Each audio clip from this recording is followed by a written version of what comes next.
طيب slack variable as mentioned represents the unused resources ويعبر عن الموارد أو المواد التي لم يتم استغلالها. When the constraint is less or equal, slack variable should be added, otherwise should be subtracted. For example, given the following linear programming problem where max z equal 4x1 plus 10x2 subject to 2x1 plus x2 less than 50, 2x1 plus 5x2 less than 100, 2x1 plus 3x2 less than or equal 90, x1 x2 more or equal 0. طيب now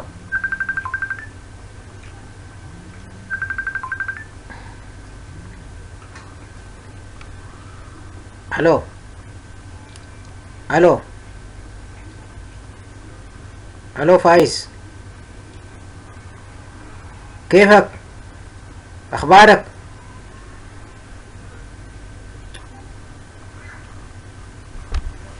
now the first step to convert inequalities constraint to standard form. Once inequality is less or equal, then we are going to add s1. 2x1 plus x2 plus s1 equal 50, 2x1 plus 5x2 plus s2 equal 100. The last constraint 2x1 plus 3x2 plus s3 equal 90. Notice that the slack variable for constraint number 1 is s1. The slack variable for constraint number 2 is s2. The slack variable for constraint number 3 is s3.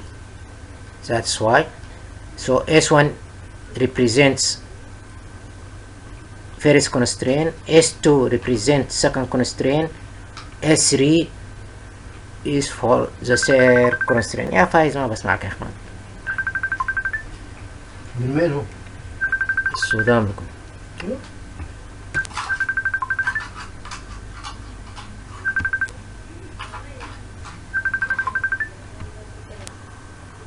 Okay. So here we converted the objective function to zero equation. Z minus 4x1 minus 10x2 equal 0. It was Z equal 4x1 plus 10x2. So we pushed the 4x1 and 10x2 to the left side and we got z minus 4x1 minus 10x2 equals 0. This is a zero equation. Now the contents of the primal table. Check the first row. The upper row consists of x1, x2, s1, s2, s3 and solution.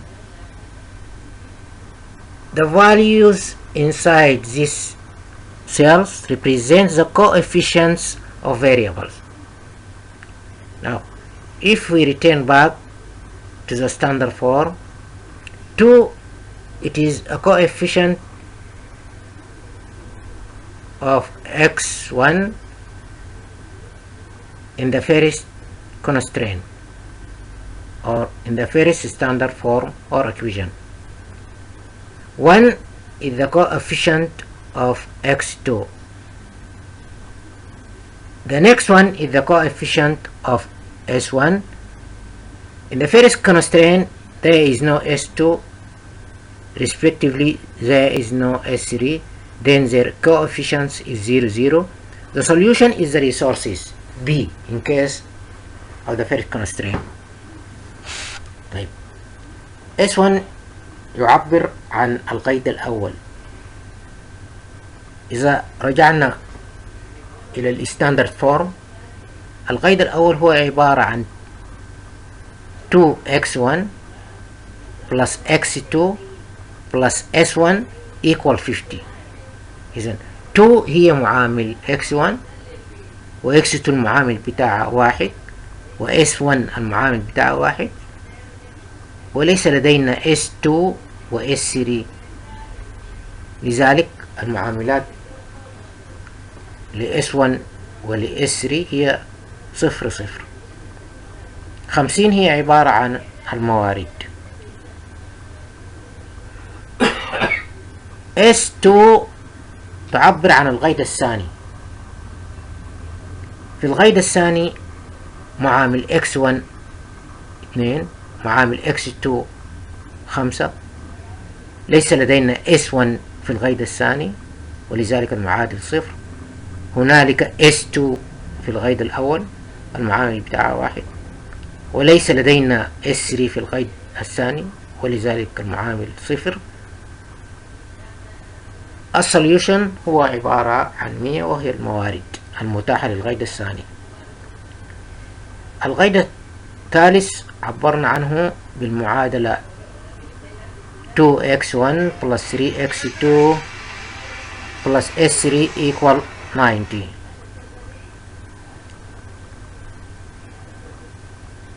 2 هو معامل x1 في القيد الثالث، 3 هي معامل x2. لا يوجد لدينا في القيد الثالث s1 و s2 ولذلك معاملاتها هي 0 0. s3 في القيد الثالث هو معاملها 1. الموارد المتاحة للقيد الثالث هي 90. Now the first check the second row which stands for S1.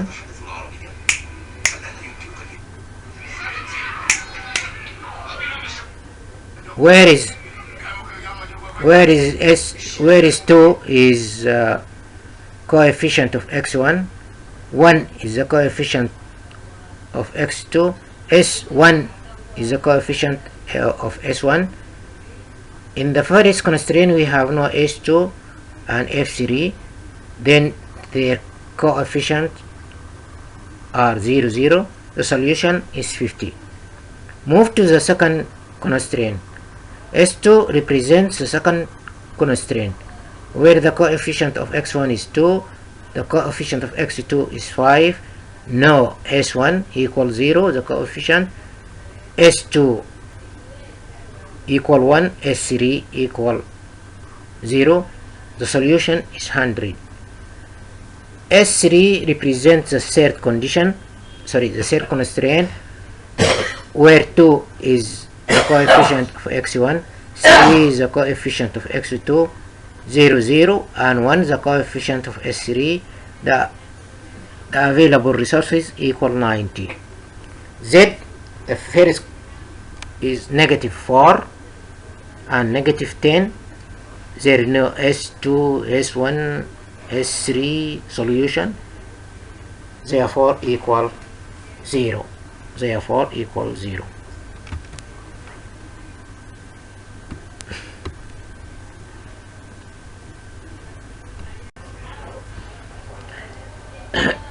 Refer to the primal table. Please copy the table and follow the steps. رجاء أنقل الجدول لكي نسهل عليكم عملية فهم الحل. Please copy the table and follow the steps to simplify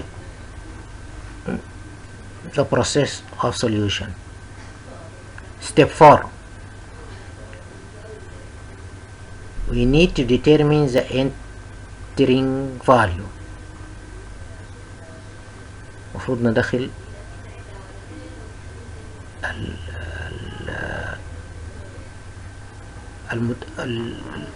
هو مش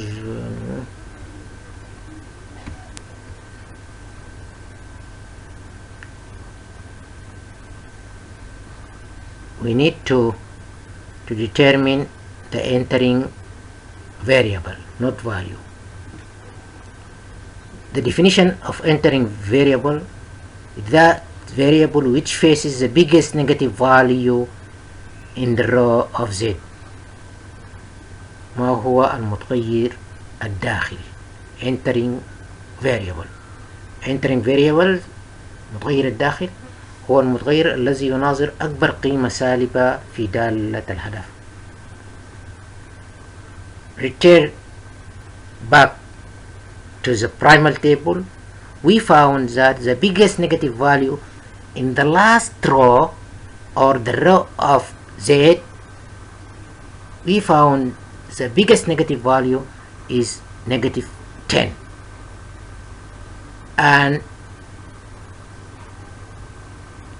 the variable which faces this negative 10 is x2.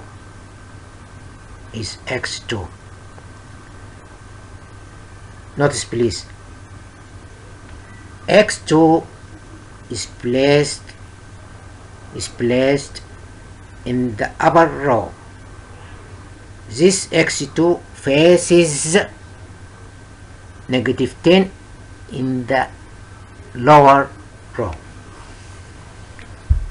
Then we call x2 is entering variable, متغير الداخل الذي يناظر أكبر قيمة في دالة الهدف. المتغير الداخل هو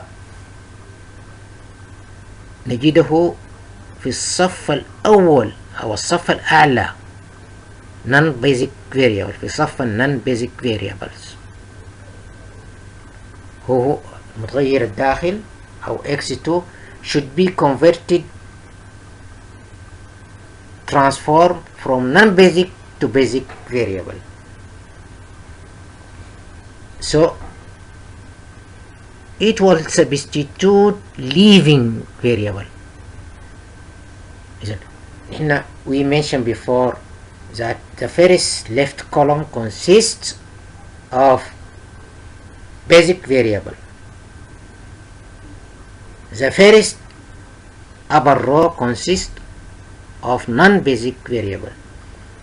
We need to convert x1, x2 from non-basic to basic variable. So, to replace either s1 or s2 or s3. So now x1 should replace either s1 or s2 or s3 to replace the leaving variable اللي هو المتغير الخارجي. Now how to determine the leaving variable? Let's use the calculation. Check the right column of solution and check the column under x2. We are going to divide the column of solution over the column under x2, except the negative and zero values. Now we found 50 over 2, 100 over 5 and 90 over 3 respectively equal 50, 20 and 30.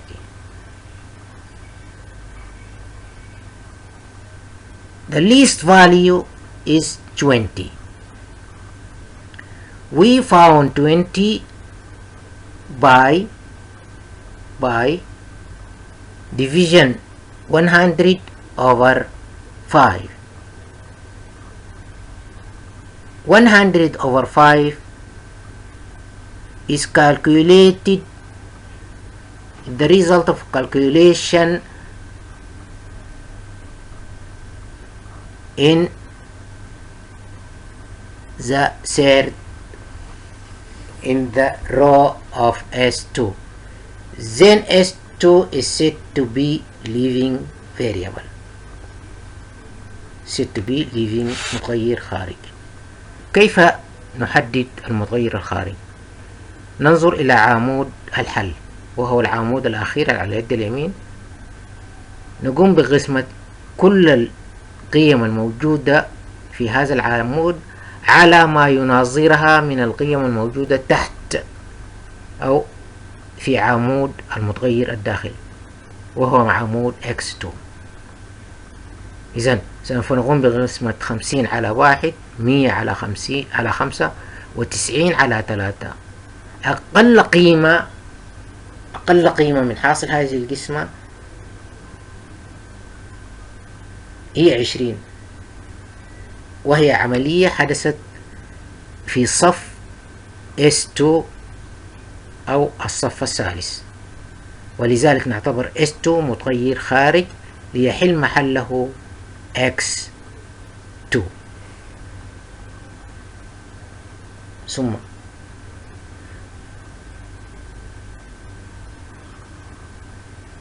then we are going to determine the pivot element أو العنصر المحوري. The pivot element is the intersection cell خلية or value between the entering and leaving variable. هي القيمة التي تقع في نقطة التقاطع بين المتغير الداخل والمتغير الخارج، إذن بين X2 و S2، وهي تساوي 5 إذا عدنا إلى البرايمال تيبل. Pivot element is intersection value or cell between the entering and leaving variable, then equal 5.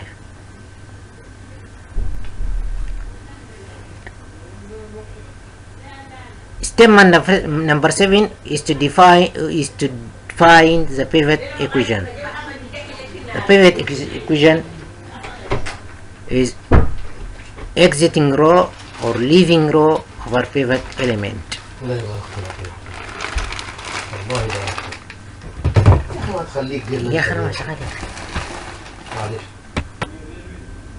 Then leaving row over pivot equation. Exiting row or leaving row is the row of S2, 2, 5, 1, 0, 100 over 5 pivot element. The result is 0.4, 1, 0.2, 00, 20. This is known as pivot equation, or the values of X2 in the next table replacing S2. يعني S2 will be kicked out. Instead of S2 we will replace X2. بدلا عن S2 هتكون عندنا X2. Now X2 is moved from non-basic variable to basic variable.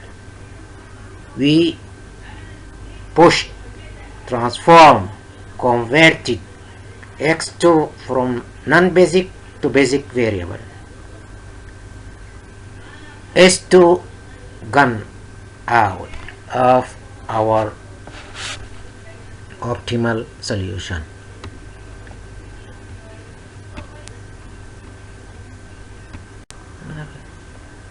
Okay, the entering of X2 as basic variable will lead to change in S1, S3 and Z, resulting from the entering of X2 as basic variable.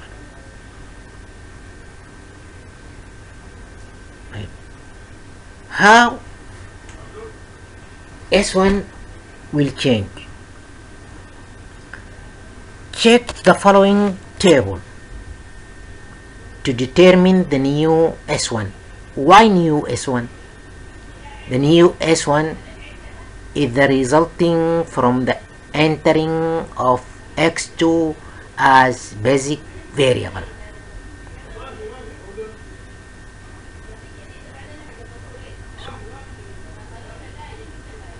The first row copied the values of S1 as given in the primal table.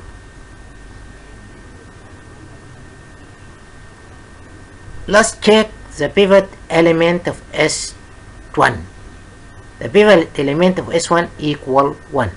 Intersection point or intersection between S1 and X2 as entering value. العنصر المحوري ل S1 هو ذلك العنصر الذي يتقاطع مع عمود X2 which is determined as entering variable. Now this pivot element should be multiplied by pivot equation which also is determined before. The results are 0.4, 0.2, 0020. This is the result of multiplication of pivot element of S1 times pivot equation, and we subtract 0.4 from 2, 1 from 1, 0.2 from 1, etc. New S1 is 1.6, not 1.8, and 110, 1.8, 0, 0, 50, negative 20 is 30. This is a new, how to find the new S1. How to find the new S1. The same scenario, how to check the change in S3 resulting from the entering of X2 as basic variable.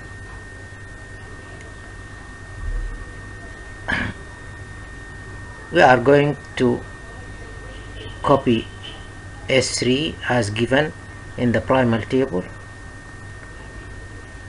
The second operation represents by the second row pivot element of S3 multiplied by pivot element which is given.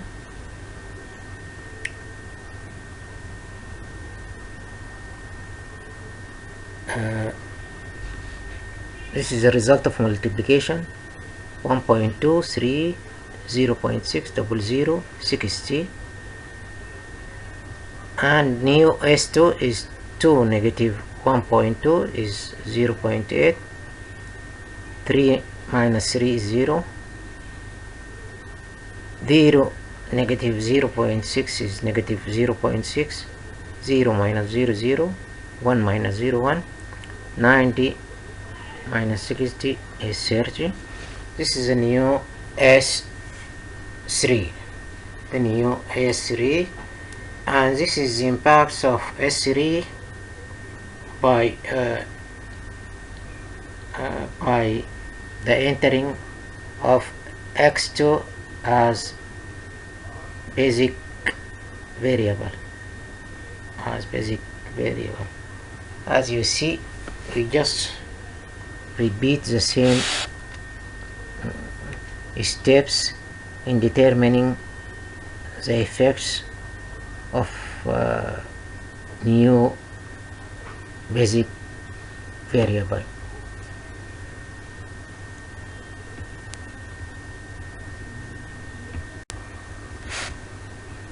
Last step, also we will repeat the same instructions in determining the new z as a result of the entering new basic variable x2. Copy z as given in the primal table, -4, -10, remain 0, pivot element of z multiplied by pivot equation. The harvest is -4, -10, -2, 0. Last step, also we will repeat the same instructions in determining the new z as a result of the entering new basic variable x2.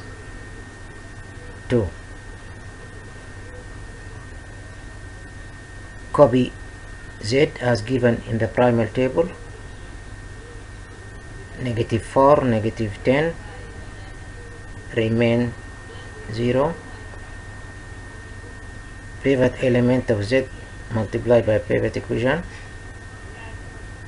The harvest is -4, -10, -2, 0.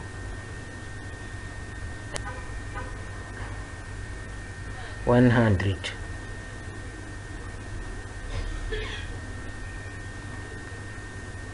So we will get the table below. As you see, there is no all the values are positive. There is no negative values in Z row, where S1 is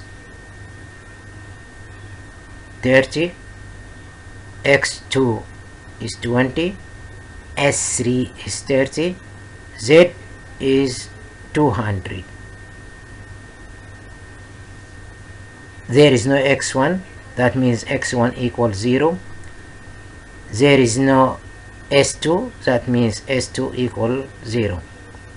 So this table shows that S1 equal S3 equal 30, S2 equal 0, X1 equal 0, X2 equal 20, and Z equal 200. Now